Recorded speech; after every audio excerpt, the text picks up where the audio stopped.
aujourd'hui c'est le 1er mai, alors on va aller très vite hein, parce que c'est la fête des travailleurs. Et c'est du travail tout ça, de lire des comics. Alors je vous présente la Epic Collection pour la énième fois, The Punisher, cette fois-ci avec Kingpin Rules. Alors ça vous fait penser à quelque chose, cette couverture, à juste titre, puisque c'était celle qui avait été choisie pour, à l'époque, un récit complet Marvel, publié par Semic, et ça s'appelait Échec au Caïd.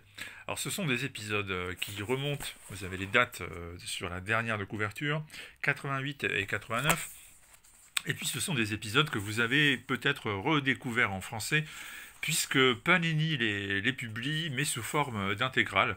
C'est la manière qui a été choisie pour représenter le Punisher en France pour l'instant, et puis soyons honnêtes, on va pas s'en plaindre, hein, parce que le Punisher, on l'a longtemps réclamé à corps et à cri, et maintenant qu'il est disponible, eh bien ne vous privez pas, ne boudez pas votre plaisir et allez chercher ces albums.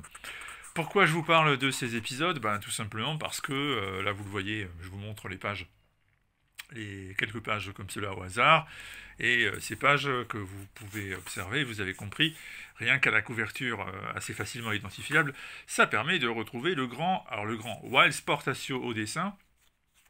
Et vous allez me dire, Portacio, c'est les années 90, vous avez raison, le style est extrêmement identifiable, hein. Vous avez un héros ou un anti-héros qui est taillé à la serpe, avec un visage extrêmement sérieux, avec des formes qui semblent nerveuses et extrêmement rugueuses.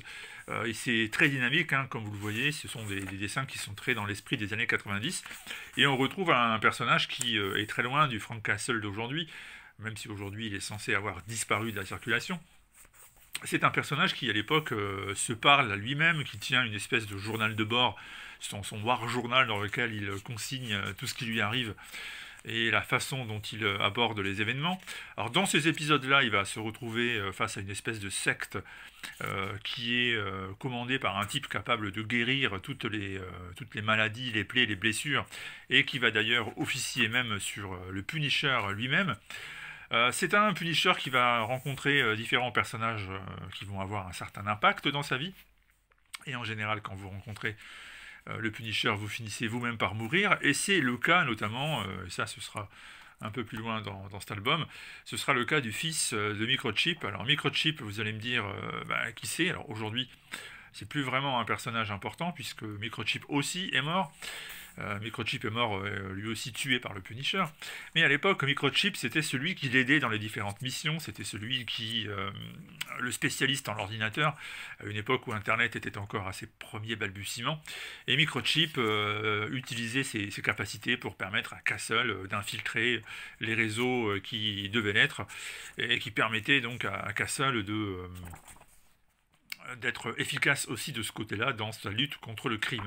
Eh bien, Microchip, il avait un fils et il va perdre son fils qui va avoir le malheur de vouloir aider le père et Castle dans sa mission.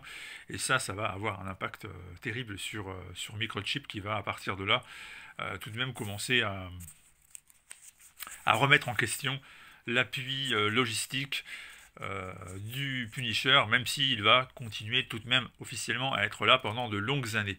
Échec au Caïd, c'était le titre français de la saga publiée en RCM, qui à l'époque faisait suite aux premiers épisodes de la série régulière publiée dans un petit format qu'on appelait version intégrale. C'était des fascicules de 48 pages avec 2 épisodes et souvent un poster central. Et si ça s'appelle Échec au Caïd, c'est parce que le Punisher va se confronter avec Wilson Fisk, qui du haut de sa tour d'ivoire gère la criminalité de New York, et le Punisher va tenter de remonter sa piste, notamment avec un certain comptable coréen qui est au service de Wilson Fisk, et qui va se retrouver lui aussi engagé dans cette histoire, une histoire où il est question de petits génies de l'informatique, hein, assez désagréable, assez hautain, et que le Punisher va corriger à sa manière.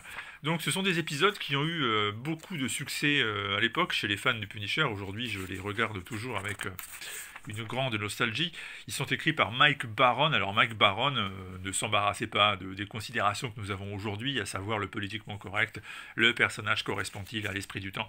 Baron, c'est d'ailleurs assez curieux parce que Baron a toujours admis qu'il n'était pas un grand fan du personnage, qu'il ne le cautionnait pas, et pour autant il a signé des épisodes qui sont très très proches de ce qu'on peut imaginer de Castle tout simplement, c'est-à-dire quelqu'un qui a une vision assez radicale de la société, qui ne s'embarrasse pas des secondes et des troisièmes chances, et pour qui la fin justifie les moyens, pour qui le crime ne doit pas payer, et puis si jamais pour ça il faut s'en prendre physiquement et de manière définitive à tous les criminels, et bien il va le faire, ça va pas lui poser problème, et il ne s'embarrasse pas d'un progressisme qui a peu à peu occupé l'espace dans les BD Marvel ces dernières années.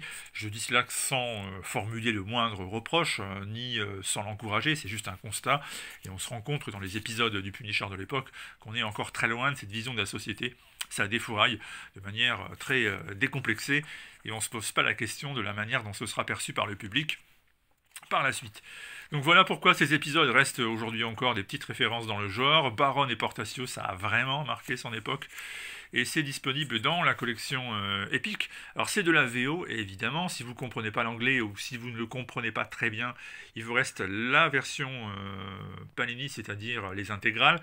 Elles sont très belles, elles sont très intéressantes. Et puis si vous lisez la VO, vous avez donc la Epic Collection, qui est tout de même, en termes de rapport qualité-prix, une bonne affaire. Sachant que pour une fois, c'est encore mieux en VF, puisqu'en VF, les albums coûtent encore moins cher que la VO. Si je ne dis pas de bêtises, un album VF, ça doit être quelque chose comme 22 ou 24 euros, alors que cet album-là en VO, comme vous pouvez le constater, il est tarifé à 39,99 $, mais depuis ça a augmenté. On a dépassé les 40 $ pour les gros volumes des Epic Collection. Voilà. J'espère que ça vous a convaincu. Le Punisher, c'est un personnage important. Il a fêté son anniversaire il n'y a pas longtemps.